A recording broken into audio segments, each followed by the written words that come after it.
7bet lažybos. 7bet. 7bet lažybos. 7bet. 7bet lažybos. 7bet. Nesaikingas lošimas gali sukelti priklausomybę. Pirmą vadovą, kaip tas žodžiai, kaip dabar jauties ir kiek jauti, kad čia sunkiai? Nežinau, nesu daktaras, bet ką žinau, užlipau ant teisėjo kojos ir nežinau, nusėmiau koją ištynus, tai pradėjau šaldyti, paskui dar sutaipavo truputį, pabandžiau prasidėti, nuskauda. Tai tiek ir galiu pasakyti. Iš tavo patirties blogai atrodo tokia situacija? Tai šitą kairę koją vieną kartą karjerą esu pasukęs, tai nebuvo gerai. Tai čia visada jį pasuku tai dešinę, tai ten neįpinsta, nes išsitampus, tai čiurna yra, tai nieko rimta nėra. Čia tai žiūrėsim. Rytoj. Pagal soliuką mačiau, pabandėjai prasibėgti, sakai skauda, tas skausmas toks, kur jau nebeįmanoma tęsti rungtynių, ar toks, kur kaip ir galima, bet geriau nerizikuoti? Jo, neįmanoma tęsti, nes aš jeigu būčiau bent kiek galėjęs, tai būčiau tęsęs. Kai traumą užlipus ant teisėjo kojos, vienok maučiausi turbūt, kad galima situacija. Taip, tai yra neįtikėtina.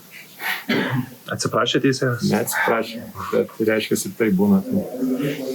Kaip šiaip rungtynės tavo akim atrodo nuo pat pradžių Valencija, ar vis pusę minutės 10 taškų sumeta tokia gera registracija, gal kiek tai bėganti, lekianti komanda ir to puolimu pavirsta?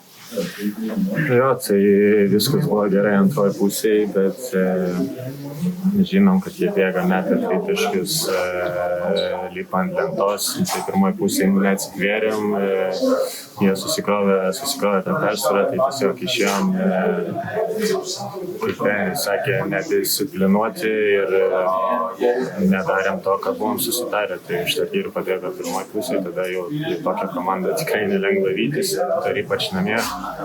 Bet antroji pusėje, nežinau, kiek mačiau, šauna tikrai gerai, sustovėjom viens prieš vieną ir davėm kontakto, buvo neblogų baudų, tik aišku, jie paskui ir sumetė sunkesnius metimus, žiūrint pačią pabaigą, tai tie 50-50 gal kamuoliai, ten tą teisėjo peržiūrė ne į mūsų pusę, tada porą puolime atkovotų kamuolių, tai jie ir, nežinau, jie pajautė tą bangą, tą paskutinį metimą irgi sunku pataikė, bet čia yra Valencija.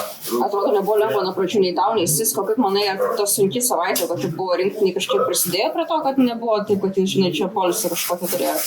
Ne, manau, nežinau, reikia Sisko klaus, kaip jis jaučias, man tai viskas buvo gerai, buvau pasiruošęs, visa rutina tą pati, nieko čia nenorėčiau kišti jokių rinktinių. Aš dar tik prie traumos trumpai galima grįšiu. Sakei, jau buvai kažkada kairė, ta čiurna susižeidęs. Gali priminti, kada čia buvo ir kokio rimtumo ta trauma buvo? Nesakysiu, nes išryšit ir tada išryšit, kiek ilgai buvau iškrytęs, tai nesakysiu.